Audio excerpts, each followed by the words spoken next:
Syukur hanya dibuang dan beliau cukup smart ya, laporan ke polisi, tapi ya begitu lingkarannya, balik lagi ke majikannya karena takut ada masalah gitu kan dengan pembantunya. Nah,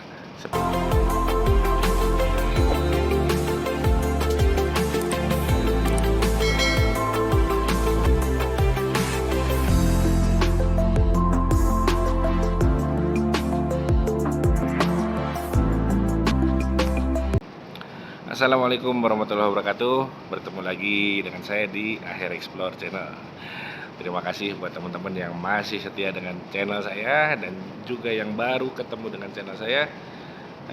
Mudah-mudahan channel saya membawa manfaat dan juga wawasan.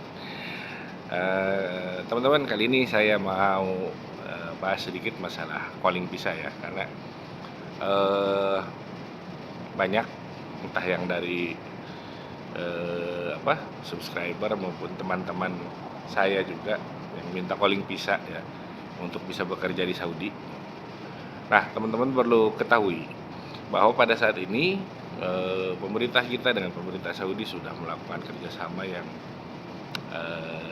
banyak merubah aturan yang lama. Sebetulnya bukan merubah ya, karena mungkin dulu itu kurang pengawasan dari pemerintah kitanya juga. Jadi saat ini sebetulnya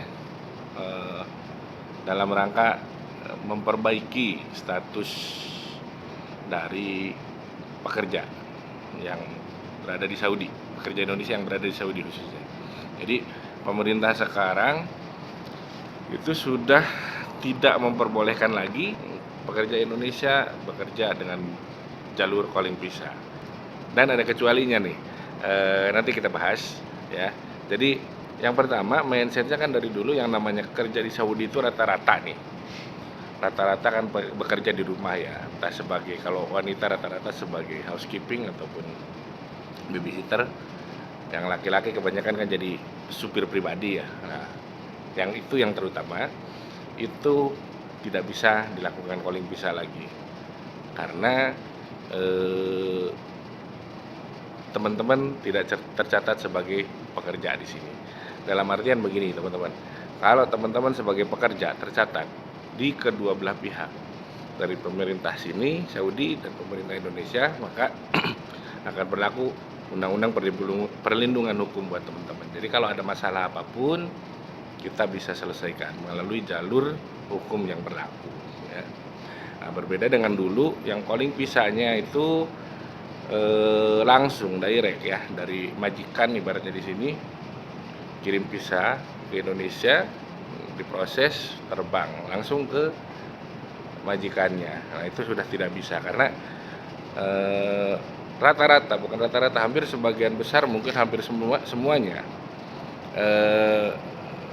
visanya itu bukan visa pekerja. Jadi visanya visa kunjungan. Akibatnya karena visa kunjungan di sini tidak bisa memproses iqomah.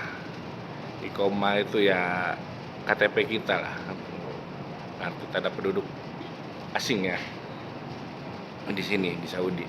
Nah, dengan tidak adanya iqomah, terus si visanya juga habis, maka teman-teman di sini adalah penduduk ilegal. Nah, itu yang masalah. Kemudian juga sudah ilegal, tidak terdaftar dalam Departemen Ketenagakerjaan misalnya, terjadi masalah, itu yang sulit untuk diselesaikan masalahnya. Itu kalau nah itu kalau teman-teman kerjanya di perumahan. Bagaimana dengan kalau teman-teman kerja di syarikat, misalkan di saya ya, di perusahaan transportasi, atau misalkan ada perusahaan rangkai bunga, perusahaan apapun lah ya yang calling visa, itu bisa diproses dengan syarat tertentu, misalkan diproses menumpang proses ke PT atau perusahaan-perusahaan pemberangkatan tenaga kerja yang ada di Indonesia ya.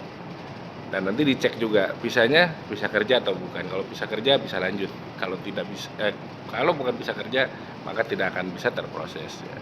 Karena di Arab Saudi sendiri yang namanya calling visa itu kan visa panggilan ya. Visa panggilan itu sebetulnya untuk yang sekarang itu berlaku hanya untuk WNI atau bukan WNI apa ya, hanya berlaku untuk tenaga kerja yang ada di Saudi, tenaga kerja asing termasuk kita nih, saya ya. Kalau mau mengundang saudara, misalkan ibu, bapak, mertua, atau istri maupun anak, hanya 5 ini ya elemennya yang bisa di calling visa untuk berkunjung ke sini dan tidak untuk bekerja ya, hanya untuk berkunjung di sini itu diperbolehkan, tapi tidak untuk bekerja. Jadi model-model lama itu sudah tidak bisa ya teman-teman, sudah tidak bisa digunakan sekarang. Jadi yang dulu mungkin biasanya kita santer ya, sama teman yang ada di Saudi dari Indonesia telepon, Om, Kang, Bang, kirimin dong calling visa, pengen kerja di sana. Nah, sekarang itu sulit, susah ya. Karena perusahaan pun rata-rata biasanya ketika membuka lowongan kerja itu akan mengirimkan visa kerja ke rekanan perusahaan yang ada di Indonesia. Jadi akan jarang sekali. Contoh kayak saya Syarika ini itu nggak ada yang namanya calling visa lewat pekerja atau karyawannya ya.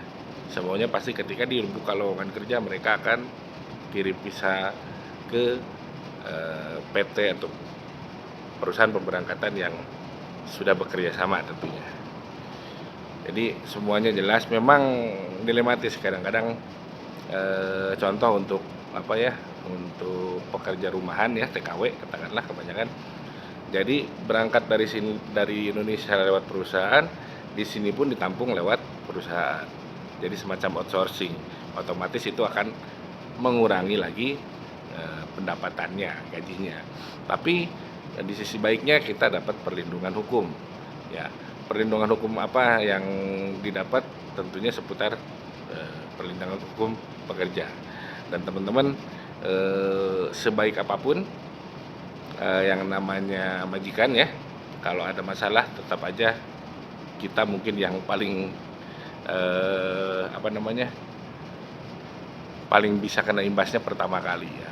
Saya contohkan ini, nanti saya munculkan nih. Ini contoh baru banget, ada yang curhat ke saya seperti ini. Beliau sudah 7 tahun kerja, ini dulu masuk berangkat calling visa ya. Dulu 7 tahun berangkat bekerja di sini ya, tanpa kendala, tanpa masalah, gaji lancar dan semuanya lancar. Kemudian ketika masuk tahun ke-7 ada masalah internal keluarga, maka yang menjadi imbasnya pertama kali ya kita ini seperti ini ya, contohnya nih saya display, mereka dibuang di jalan. Nah, ini bahaya nih. Jadi karena calling visa dia nggak bisa ya syukur hanya dibuang, dan dia beliau cukup smart ya, laporan ke polisi. Tapi ya begitu lingkarannya, balik lagi ke majikannya karena takut ada masalah gitu kan dengan pembantunya. Nah, seperti itu. Jadi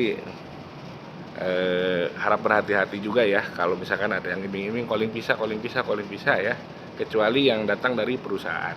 Dan dari perusahaan nanti bentuknya juga memang visanya visa kerja dan tumpang proses di perusahaan di Indonesia, PJTKI biasanya ya. Nah, jadi hati-hati teman-teman untuk melangkah kerja di Saudi ini ataupun di negara manapun di luar. Jangan sampai ketika kita sudah landing, sudah sampai mendarat di negara tujuan, ternyata kita salah langkah. Yang rugi kita sendiri. Jadi teman-teman, intinya ketika kita mendapatkan penawaran kerja di luar negeri, ya, intinya cek dulu visanya itu. Sebelum keberangkatan kita pastikan visanya itu visa kerja. Ya, ketika mendapatkan calling visa, dicek, diterjemahkan, dilihat apakah ini visa kerja atau bukan ya.